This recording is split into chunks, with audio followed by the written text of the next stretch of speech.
Antonio Álvarez, soy el coordinador de temas culturales del Bicentenario de la Constitución del 12. Y bueno, Alicia Capriani, también compañera mía, y me toca dar una vuelta por Cádiz. Vamos a ver, seguro que hay gente de Cádiz. ¿Hay gente de Cádiz? Entonces explica el monumento. Bueno, vamos a hacer un paseo tranquilo y relajado, no pienso daros demasiada castaña, evidentemente, pero bueno, explicaros una cosa, pero claro, que se fue y que solo queda en los papeles, en la Constitución y en algunos monumentos que sí tenemos la suerte de que aquí está reflejado buena parte de lo que podríamos explicar ahora. El modelo oficialista del arte que aquí se expresa ciertamente responde a un momento histórico como es el centenario, típico de este tipo de actos, quizá un poquito alejado de lo que es nuestro gusto actual artístico. Y entonces por eso puede influir en que sea el gran desconocido. Pero fijaros lo que tenemos alrededor, el mundo de los cruceros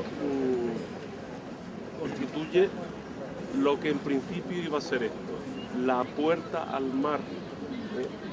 Y entonces os tengo que situar dónde estamos históricamente. Ahora estamos en una plaza, en una serie de edificios, pero en el siglo XVIII esto era una playa, estamos en una playa. Se construye, se ganan terreno al mar, se construye el barrio San Carlos, se construye incluso la muralla y por en medio prácticamente de la plaza estaba la muralla de Cádiz. La muralla de Cádiz, si observáis a la derecha, aquel edificio blanco que se ve con una gran puerta es el corte de la muralla de la defensa de las fortificaciones gaditanas que rodean, como sabéis, toda la ciudad.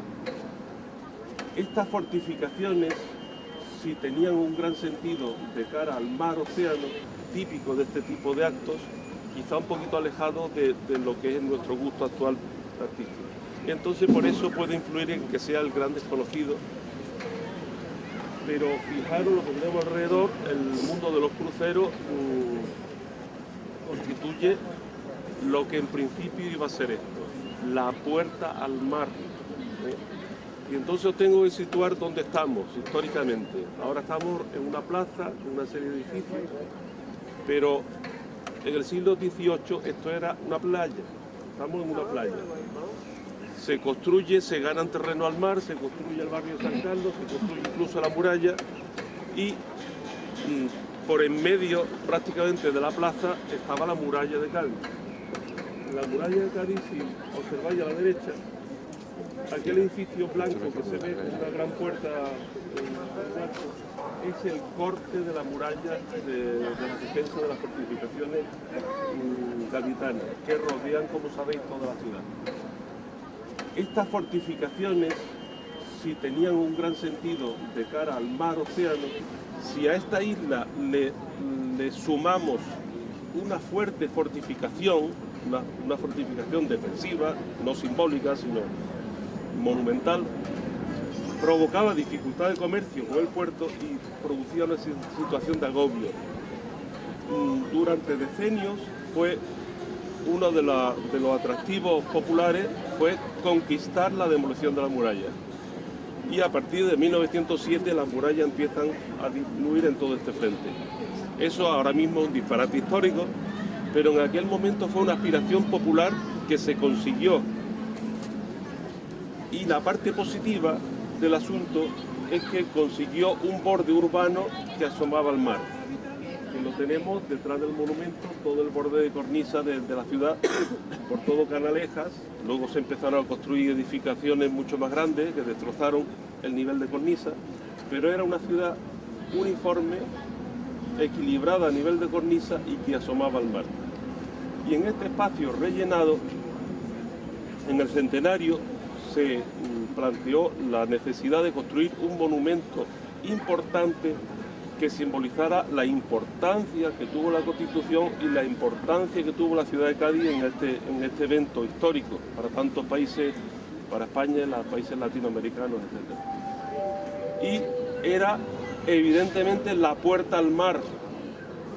era un abrazo que encierra el hemiciclo de los parlamentos, con las gradas, como veis, donde se sentaban los diputados, pero realmente era simbólicamente la acogida del pueblo de Cádiz al mar.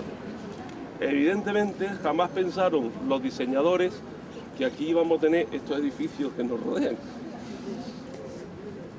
Es decir, la idea básica de los diseñadores fue que esto fuera la gran atalaya que asomaba al mar y que todos los barcos que llegaran a Cádiz vieran el abrazo del hemiciclo y de la libertad y del edificio. Ahora prácticamente no se ve, entre otras cosas, por nuestra oficina, ¿verdad? Bueno, pues históricamente ha producido así, pero que sepáis que el concurso por 6.000 euros de ahora, por 1 millón de pesetas, que ganaron Modesto López Otero y Aniceto Mariñas era el escultor, hicieron este monumento muy simbólico, cargado de simbolismo. Entonces, ¿qué vemos aquí? Vemos un hemiciclo con las gradas de los diputados y vemos un cuerpo central, el deseado. Ya sabéis que históricamente luego no fue precisamente un modelo de... Pero en fin, en aquel momento era el deseado. Y está vacío su sillón. En la parte de abajo había una placa de Argüelles que ha desaparecido, no sé si por robo o porque la estarán arreglando, pero ahí debajo, en la parte más baja, está Argüelles. Argüelles hizo el preámbulo de la Constitución, fue presidente de las Cortes y se ha simbolizado mucho en Argüelles, en Cádiz, el espíritu constitucional. Evidentemente hubo diputados como Mejía, como Miranda, tantos otros pero Argüelles aquí en Cádiz es muy especial. Encima del sillón del rey está el escudo de España, la Constitución y la matrona que simboliza la Constitución. España tiene la espada y tiene la ley, la Constitución en su mano derecha. Y por encima, como digo, el pináculo con la Constitución abierta en todo lo alto. Esto era el gran faro que quería el diseñador, que se viera desde la bahía al entrar el barco. ¿Por qué? Porque históricamente, hasta la llegada del tren, a Cádiz se accedía por mar. Se construye el arrecife es la carretera que va al actual San Fernando, muy tardíamente. Las comunicaciones comerciales de todo tipo eran por mar. El pueblo de Cádiz iba, incluso el tren en principio llegaba al Trocadero, a Puerto Real, y los viajeros se pasaban a Cádiz en barco. Es decir, el mar y Cádiz es una constante histórica, y buena parte de la historia de España, con perdón, se explica por Cádiz y por su relación con el mar, desde época fenicia, romana, la relación con América, etcétera, etcétera. Bueno, pues este brazo abierto al mar se enfrenta en dos mundos distintos, la paz y la guerra. A la izquierda tenemos la paz, los símbolos relacionados con la paz, y a la derecha tenemos los símbolos relacionados con la guerra. En aquel momento la guerra no entendida como algo negativo, sino como la guerra que se enfrentaba el pueblo español, se enfrentaba a la invasión francesa. Por tanto, como elemento, de alguna manera, de regeneración del espíritu patrio. Y a la derecha tenemos esta serie alegórica en bronce que figura el pueblo de Cádiz que se dirige hacia la guerra.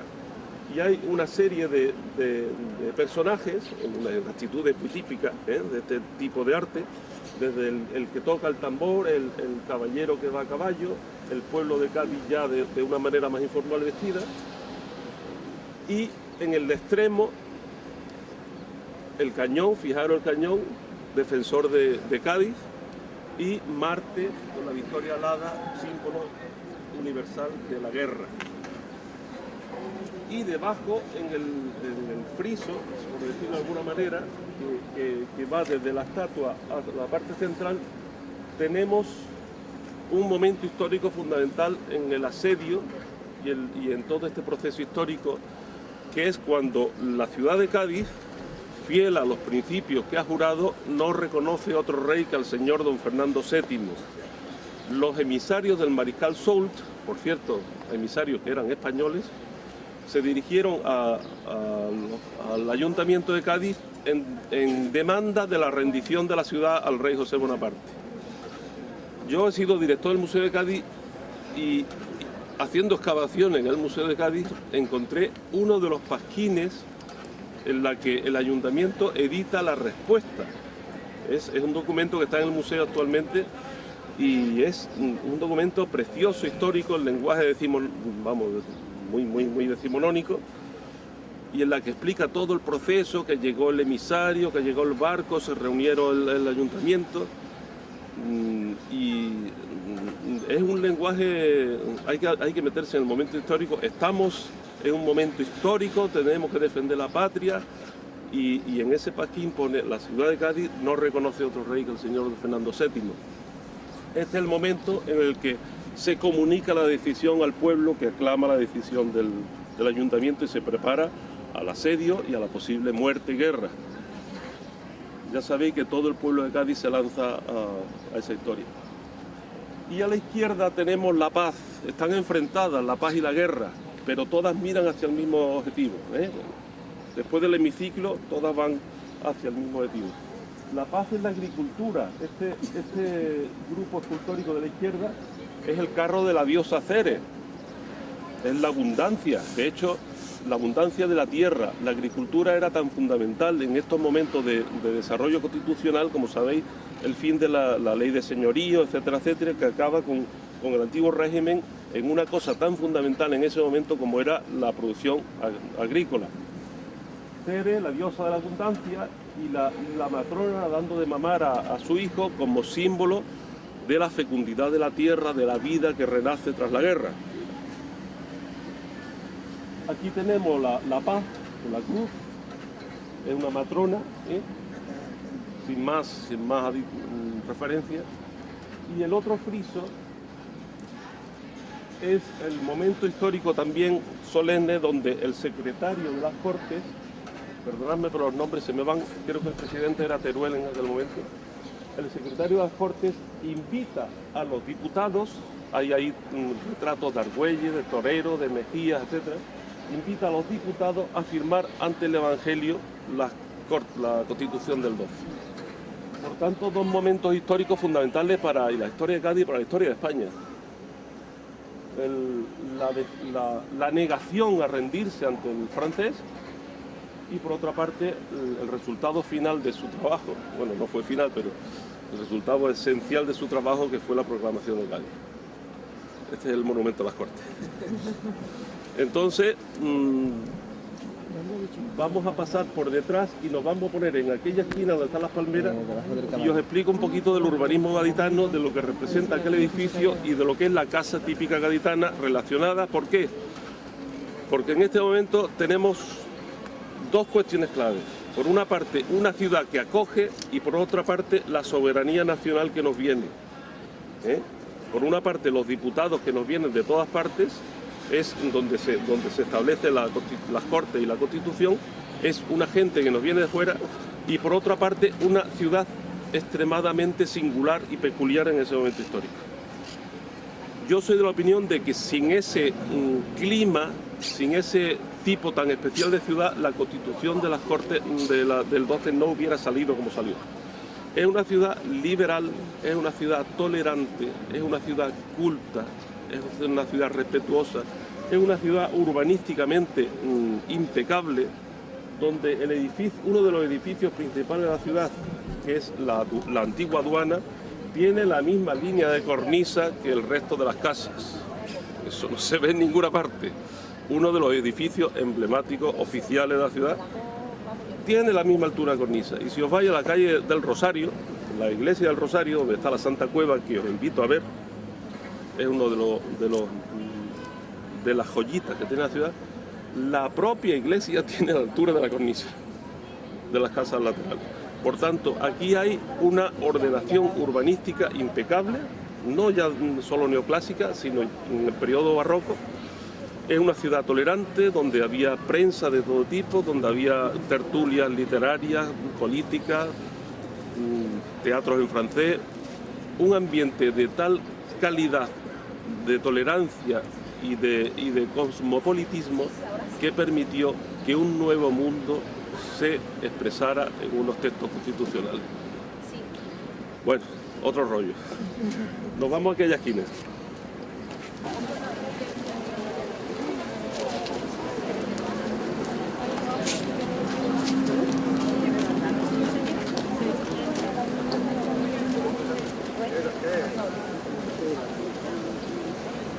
En la Puerto Rico, etc.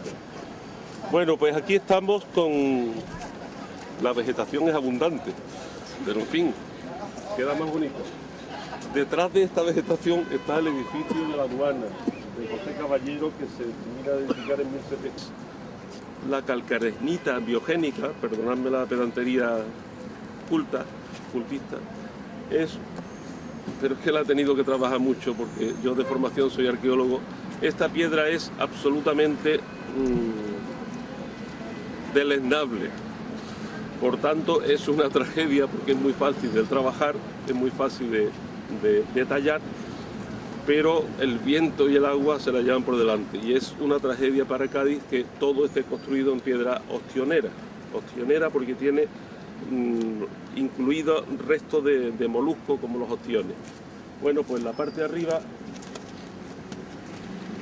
son tres, una planta baja y dos plantas más. Están ahora pintadas de rosa porque se ha pintado de rosa. En el periodo neoclásico todo se pinta de blanco. En 1812 Cádiz era blanca, hasta tal punto que os voy a explicar que destrozan toda la... Hombre, lo voy a explicar más tarde, pero lo veis desde aquí muy bien. ¿Veis aquellas torres? Aquellas torres tienen una decoración, el almagra roja. La ciudad barroca de Cádiz era así, entera, con esa decoración tan rica en rojo la almagra. Estáis viendo una de las torres, que es uno de los elementos característicos del urbanismo gaditano. Por encima del caserío, que como sabéis tiene una rigurosísima normativa urbanística, era muy perseguido, la gente que se pasaba, estaban las grandes torres que... Saber con 12 horas de antelación cuándo estaba llegando la flota de India para correr a toda prisa, porque este elemento no existía en la época, como sabéis.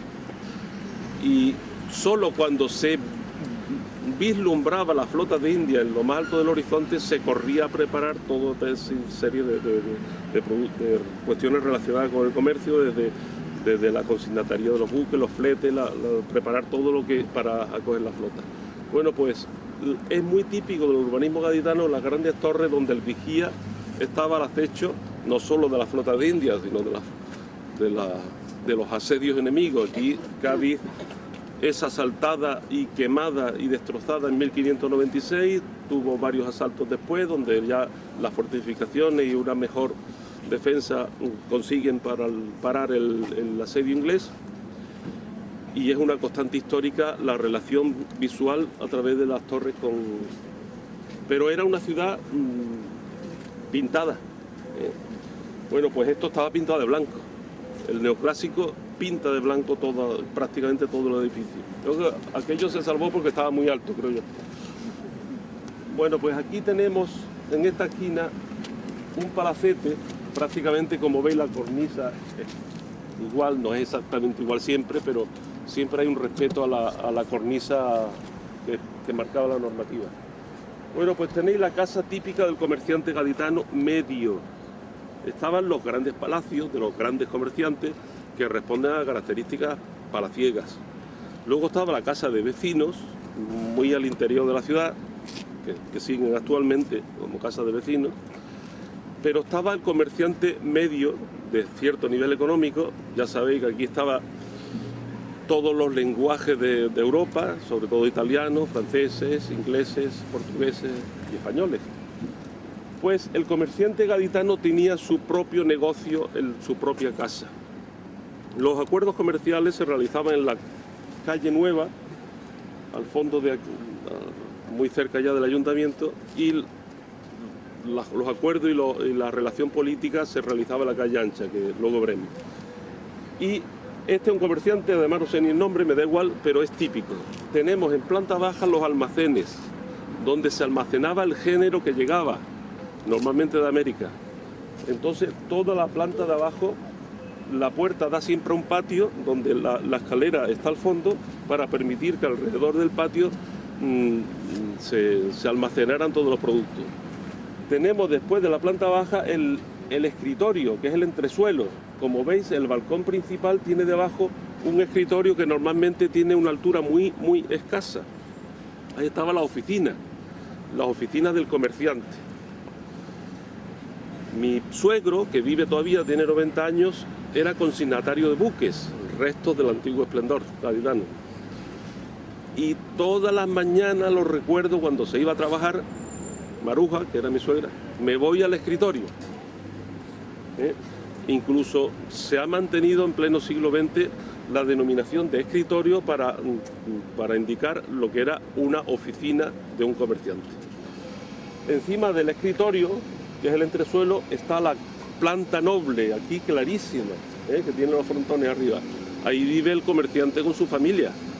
Normalmente una casa muy rica en muebles, pero muy sobria. El comerciante gaditano se distinguió siempre por su finura y su elegancia. Aquí no hay el barroco hortera del nuevo rico. Aquí la gente sabía lo que hacía y sabía lo que era un mueble de caoba. Y es una ciudad llena de casas con un mobiliario exquisito, especialmente en caoba, que luego se ha ido vendiendo todo, pero todavía hay muchas casas gaditanas que tienen unos excelentes mobiliarios en caoba. Y ahí vivía el noble, como digo, muy sobrio, muy elegante, muy bien, pero sin grandes despilfarros y sin grandes lujos. Y ahí se producían las tertulias. En esa casa creo que fue donde nació y vivió Salvador Viniegra. Salvador Viniegra, por cierto, tío de mi mujer también, en mi familia está todo el mundo. Fue un gran pintor y es un ejemplo típico de lo que es el gaditano culto, un gran pintor relacionado con una gran familia de músicos. Entonces todas las mujeres, se dedicaban a la música, y el comerciante al comercio. Era la época. Se tocaba el piano, la bisabuela de mi mujer tocaba el arpa, entonces se producían tertulias literarias, culturales y políticas, todo en uno, y los diferentes diputados que vienen a esta ciudad se encuentran una ciudad que no era un erial cultural, sino que era lo más culto y tolerante de España, un ambiente absolutamente único. Bueno, pues encima de la planta principal estaba la planta de servicio, donde vivían el servicio, y luego ya había otras dependencias como lavaderos, etcétera. Todo eso estaba en la planta de arriba. Ese palacete, que viniendo para acá es uno de tantos, lo he visto y he dicho, mira, este es un ejemplo típico en el punto típico. Y luego, como veis, la ciudad respeta la cornisa, es una ciudad en ángulos rectos que se cortan de pronto con una calle que es totalmente voluntario. Con eso evita las grandes corrientes de aire, porque aquí estamos en la ciudad de los vientos, la madre que parió al levante y la madre que parió al poniente. Y el corte del urbanismo hecho a propósito impedía que estos fueran tubos imposibles de habitar. Era una ciudad alcantarillada y pavimentada en 1812 y en 1805 y en 1775. Aquí había venido la casa de contratación desde Sevilla.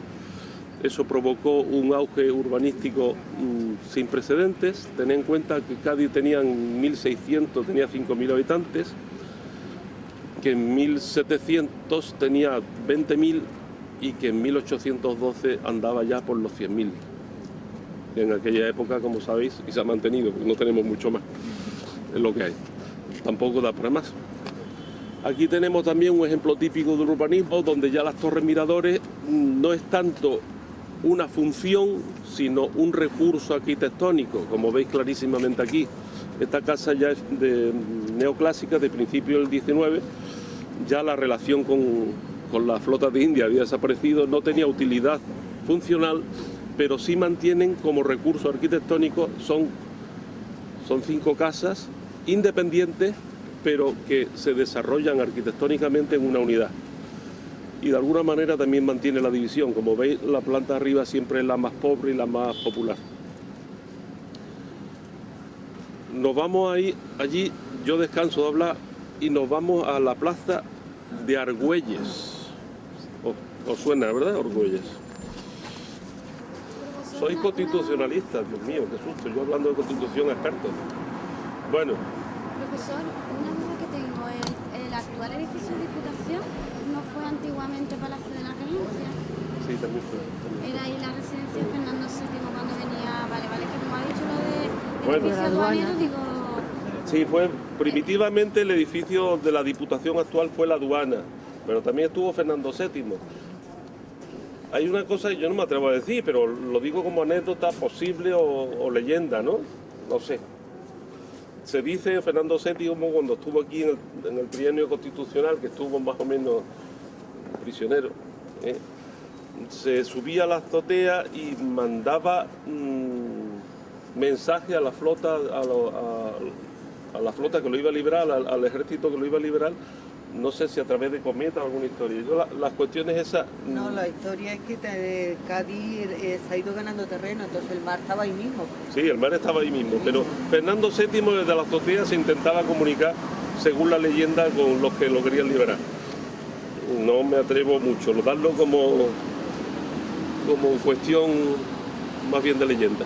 Pero ahí estuvo la regencia, ahí estuvo Fernando VII prisionero, pero eso era la aduana, Como otro edificio fundamental de Cádiz es el Consulado de India, que ahí tenemos el escudo. Ese es el escudo del Consulado de India gaditano, que luego está relacionado con miles de cosas. Hasta sabéis que bueno, aparece en la moneda borbónica, en el típico real de A8, y que luego da lugar al símbolo del dólar.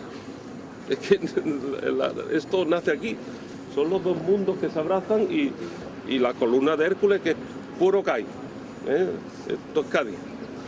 Bueno, pues el Consulado de Indias fue también otro de los elementos clave. Esta placa está dedicada a Francisco Miranda, creo que era venezolano, uno de los grandes diputados que queremos revalorizar en este bicentenario, hombre, porque no solo fueron Argüelles y Mejía, sino hubo otra gente muy importante, el Power mismo de Puerto Rico.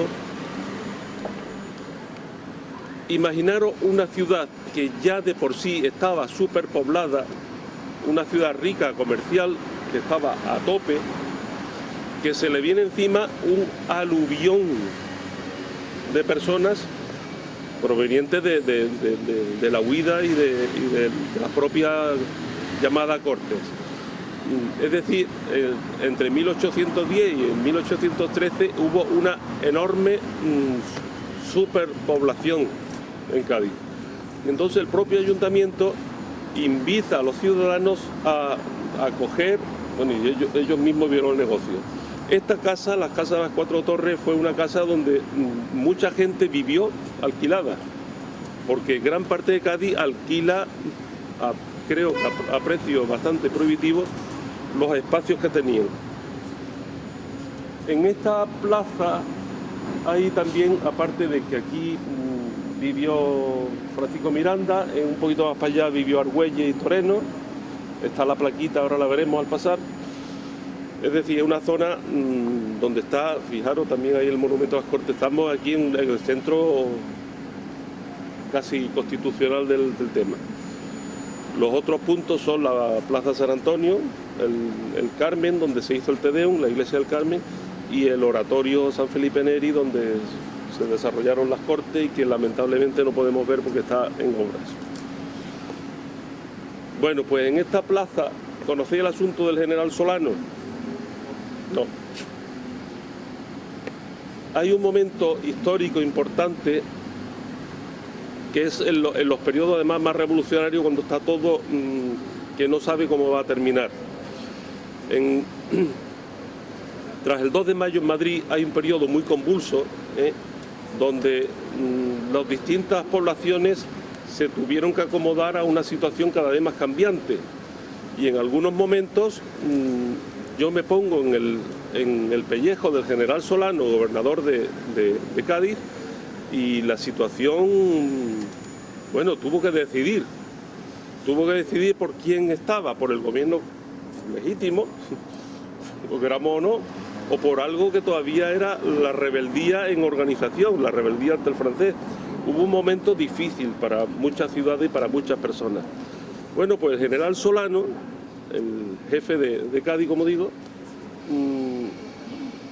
ante la indecisión, ante la flota francesa que estaba en la bahía de Rosilly, el pueblo exigía que se fuera por ello, él tuvo un momento de indecisión. Yo tengo muy claro que estaba ya por la labor de ponerse también frente al francés, pero de alguna manera el pueblo lo entendió y lo sacaron de su casa, creo que una de estas dos, pero desde luego aquí en esta plaza, lo sacaron violentamente las turbas y lo llevaban a justiciar, cuando un amigo personal suyo le clavó la espada para ahorrarle la humillación del hecho. Bueno, pues esto es un hecho histórico. Fue aquí. Estamos en plena ebullición del proceso revolucionario que dio lugar luego ya luego se asentaron las cosas, las juntas locales, etcétera. Pero en aquel momento de indecisión estaba Rosilly con su flota francesa ahí. Fijaros que 7 años antes era al contrario, ¿eh? La flota francesa era la aliada, Villeneuve salió con Gravina y todos sus hombres a enfrentarse en Trafalgar. Yo soy un poquito más especialista en ese tema de Trafalgar.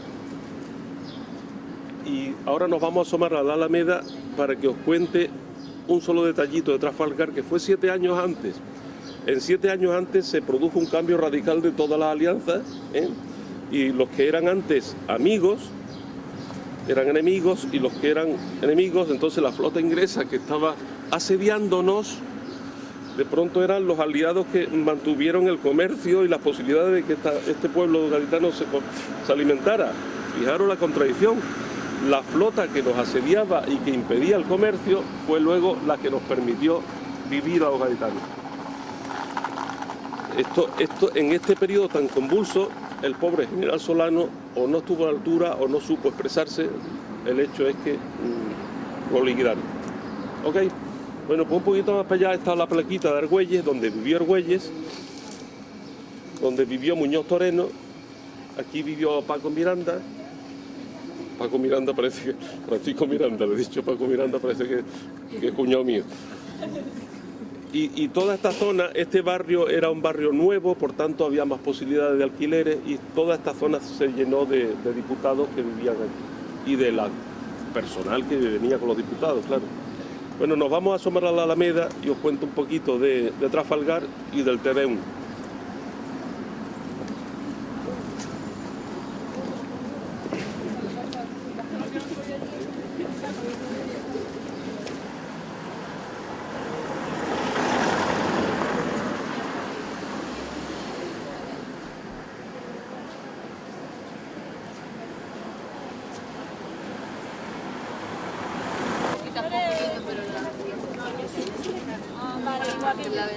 Ya estaría deseando un cafelito. Bueno, Cádiz y el mar, como os decía al principio, es una constante histórica. 7 años antes de la Constitución del 12 y 5 años antes y 3 años antes, el 2 de mayo en Madrid, el 2 de mayo de 1808 se produce la rebelión ante la historia de Bayona y José Bonaparte y todo esto. 3 años antes era el mundo al revés. Entonces, como digo, los aliados eran enemigos y los enemigos aliados. En 1805, el 21 de octubre, creo recordar, se produjo uno de los grandes acontecimientos para la historia de España, no tanto para la lucha contra Napoleón, sino sí para la historia de España, porque marca definitivamente el fin del poderío naval español. Uno de los momentos donde yo me he sentido más orgulloso de ser español, yo soy español, no soy patriotero ni nada así, creo que hay que poner las cosas en su justo término, pero hubo un momento en mi vida en el que yo me he sentido orgulloso con naturalidad ese español, y fue cuando visité el Real Observatorio de la Marina de San Fernando. El Real Observatorio de la Marina de San Fernando es una joya también desconocida, es una institución que nace en pleno proceso de desarrollo cultural y científico de mitad del siglo XVIII por el gran Jorge Juan, que es el que forma el observatorio. Es un observatorio astronómico que hace la hora de España la fija el observatorio. Es un mundo donde las expediciones científicas como Malaspina salen de aquí, que van por todo el continente sudamericano, que bordean Sudamérica entera. Es un mundo tan distinto, tan culto y de un nivel científico tan alto que tenemos de alguna manera que reivindicar con toda naturalidad. Y en ese mundo de gran desarrollo naval, aún en 1805 había grandes hombres, grandes marinos españoles, que no fueron capaces de, vamos a ver, que obedecieron órdenes. Estamos hablando de Gravina, de Alcalá Galiano, etcétera, etcétera. Grandes hombres, inteligentes, valerosos, y que fueron sabiéndolo a una muerte segura. El 21 de octubre de 1805 sale la flota franco-española al mando de un inepto, Villeneuve, donde Gravina había intentado el día antes que entrara en razón, y salen a la mar a enfrentarse con la flota de Nelson. El pueblo de Cádiz, aquí, en toda esta barandilla, se asomó en silencio, dicen las crónicas, en completo silencio, viendo pasar por aquí la flota franco-española que salía del saco de la bahía y que iba al encuentro de Nelson. Nelson, gran estratega, a la altura de Trafalgar, a unas 10 millas hacia el interior del mar, lanza una cuña contra la flota franco-española que bordeaba la costa. Al ver la cuña que iba en línea recta contra la flota franco-española, Alcalá Galiano sabe que no hay solución y escribe allí uno de los documentos más estremecedores que tiene la historia de España, que es el testamento manuscrito de Alcalá Galiano, que está en el Archivo Histórico Provincial de Cádiz y que tuvimos la suerte de exponer en el Museo de Cádiz. En la mar Océana, a tantas millas de la costa y a la vista de la flota inglesa, declaro que todos mis bienes sean cedidos a mi mujer, etcétera, etcétera, a la que le expreso especial cariño, etcétera, etcétera. Es un documento estremecedor cuando ve la maniobra de Nelson y comprende que no tiene salida. Por otra parte, hay que admitir la valentía de un Nelson que se dirige en línea recta hacia todo el fuego de la flota franco-española, y durante más de media hora no puede disparar, excepto el cañoncito de proa, porque los cañones, como sabéis, estaban a los lados. Se dirige directo como una flecha, pero aguantó durante media hora los disparos de toda la flota franco-española. También hay que tenerlo con perdón la expresión, Bueno, pues el momento histórico de 1805 se produjo aquí, a la vista de todo el pueblo de Cádiz, que asistía a un velatorio. Y era todo el mundo consciente.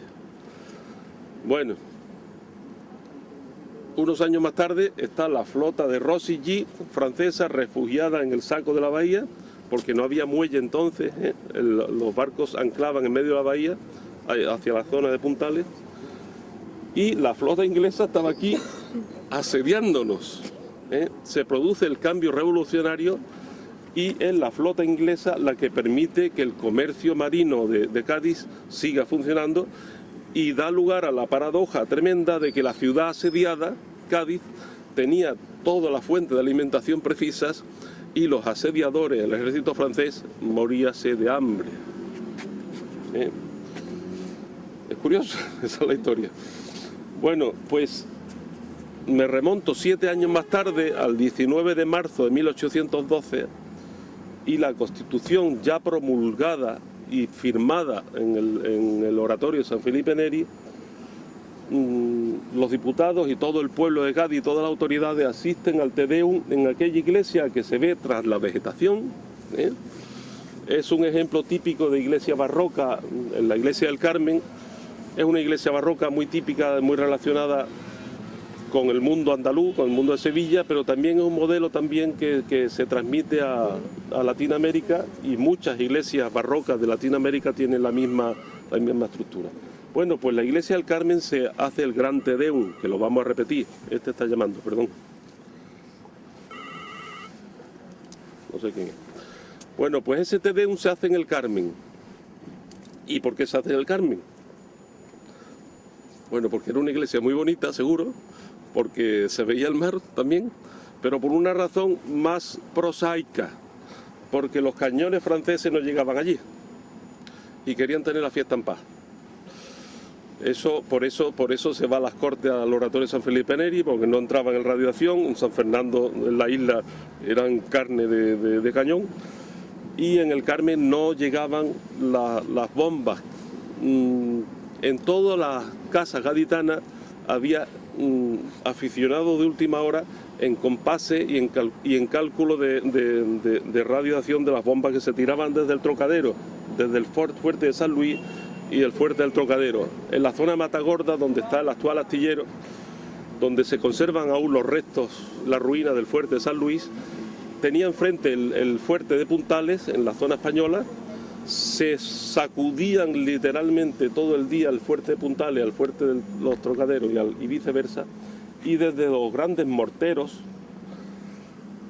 no me acuerdo el nombre del mortero, es un nombre francés, pero no me acuerdo. Sí, exactamente, aquí hay un experto, que siga. Bueno, pues disparaban cada vez más con más certeza. De hecho, algunas bombas ya caían incluso en la Plaza del Mentidero, pero no llegaban a la zona exterior de la ciudad. Por eso se hizo el Te Deum ahí. Bueno, pues ya sabéis que eso fue un continuo querer y no poder del ejército francés.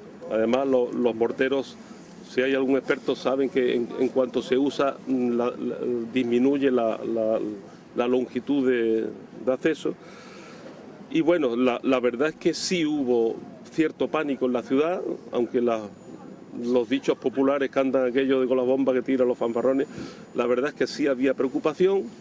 Como dice Pérez Reverte en su libro, que eso es real, los vigías, las torres vigías, servían para ver el destello de la bomba que salía en el Tocadero, y había quizá un minuto para para avisar a base de campana para que el pueblo se refugiara en los sótanos. Qué aburrimiento estoy dando, ¿no? Bueno, pues ya, si os parece, en la iglesia del Carmen la visitáis, es una iglesia, tampoco hay que explicar más, allí fue el Te Deum. Nos vamos a acercar por la calle de San José, vamos a ver la calle ancha y la plaza de San Antonio, el oratorio está en obras. Y bueno, y ya nos vamos cada uno a nuestra casa. Quedamos en la esquina de la calle ancha con San José. Soy gatita puro. Bueno, pues la plaza de San Antonio y la plaza de San Juan de Dios eran los dos grandes espacios abiertos que tenía la ciudad. Una ciudad que se pelea por cada metro cuadrado y que supo organizarse adecuadamente. Donde ya sabéis que en el 17, cuando crece la ciudad, y la expansión del 17 y 18 se hace organizadamente. Fijaros este punto que tiene la calle Buenos Aires, la calle de la Torre, la calle ancha. Fijaros, esta es la calle ancha. Y vamos, tampoco es una autovía.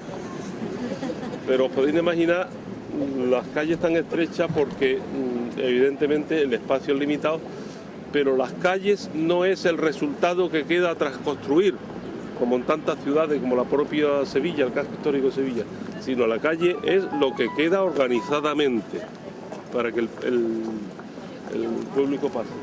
Y bueno, por ejemplo, veis al fondo de la calle ancha lo que os digo del corte del viento, porque de allí viene el levante, que es nuestro martirio, y la organización estructurada. Fijaros esta plaza, la maravilla de la altura en cornisa. Bueno, pues ese añadido, si os fijáis, es una cornisa que llega hasta su límite, y en siglo XX pues harían ese ático horrible. Pero si os fijáis, los edificios más nobles aguantan el tipo y tienen la misma cornisa que el resto de las casas más populares. Esto indica un orden y un concierto. Bueno, pues aquí se celebró el acontecimiento magno, llovía a cántaros, el 19 de marzo del 2012.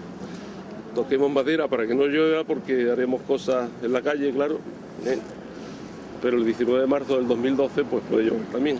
En aquel momento estaba cayendo las del Beri, como se dice en Cádiz. Y claro, el público, hay una idea, tampoco fue tan entusiasta la cosa, pero vamos, había muchos follones. Salen de la iglesia del oratorio, se dirigen al Te Deum, se celebra aquí, y ya son los acontecimientos finales de la Constitución, porque las Cortes continuaron,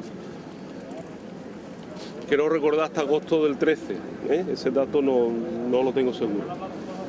Bueno, pues en este ambiente hay que imaginarse también una ciudad que vive, como digo, con un comercio dificultado por la propia guerra, pero que mantiene viva toda la cultura urbana, una de las ciudades más urbanas de España, y donde aquí en esta calle, precisamente la calle Ancha, y aquí en esta Plaza San Antonio, os tenéis que imaginar un montón de gente hablando de política.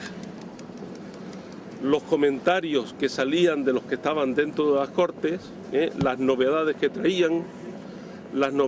traían, que se tenían de Sevilla, de Madrid, de Napoleón, de los movimientos de la guerra, convergían todo en esta zona, y aquí era donde se discutía de política, de si la ley de imprenta, bueno, la ley de imprenta fue anterior, fue en la Isla de León, pero de los acontecimientos políticos, de los decretos que se estaban aprobando, de los artículos que se estaban aprobando.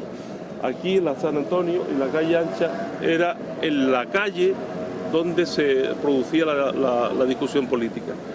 Y en las casas era donde se realizaban las tertulias ya más estables, más digo, relacionadas también con la música, con la literatura, con la discusión política, los cafés, el Café Apolo. El Café Apolo era exactamente aquí. Aquí hay gente que tiene que hablar por mí, Bueno, pues el Café Apolo, cualquiera, madre mía, ya no digo una palabra más. ¿Dónde era el Conciso?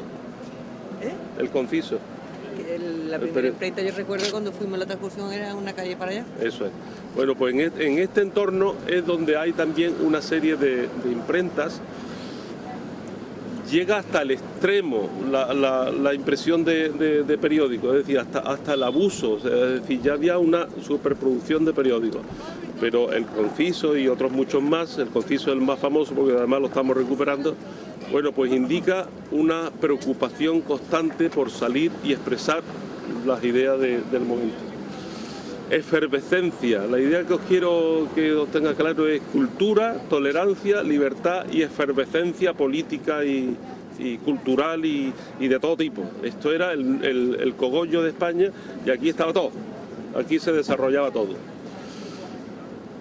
Y bueno, ¿dónde se desarrolla esto institucionalmente? En el oratorio de San Felipe Neri, que está la primera calle a la derecha al fondo. Ahora mismo no se ve nada, entonces no merece la pena ir hasta allí, pero os invito a que volváis a final de año.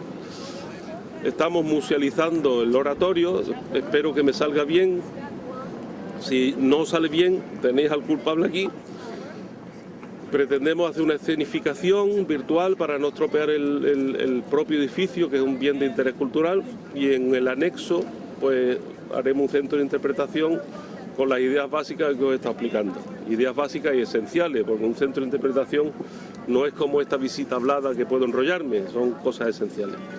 Bueno, pues allí en el oratorio de los Padres Filipenses, es un edificio barroco, es una iglesia muy bonita, va a quedar espectacular como iglesia porque se está restaurando. Ahora mismo hay 20 restauradores trabajando en el oratorio de San Felipe Neri. Están sacando la policromía original, va a quedar preciosa. En ese oratorio, cedido por los Padres Filipenses, se acogió la soberanía nacional. Estamos viviendo momentos importantes, yo os diría a los más jóvenes, que de alguna manera hay que recordar la historia para aprender de ella, pero también para paladearla. La historia y los monumentos y el arte es herencia de nuestros padres, es testigo de nuestra historia y tenemos la obligación de conservarlo y transmitirlo. y los valores de la libertad, de la soberanía nacional, de la independencia de poderes, de la libertad de imprenta, son actualmente bandera de reivindicación en decenas de países. Por tanto, la importancia histórica de lo que aquí se empezó a vivir y que pasó inmediatamente a Latinoamérica con las constituciones latinoamericanas es todavía bandera de reivindicación y de liberación de cientos de millones de personas. En España empezó aquí. ¡Viva la Pepa! Adiós, me alegro verlo.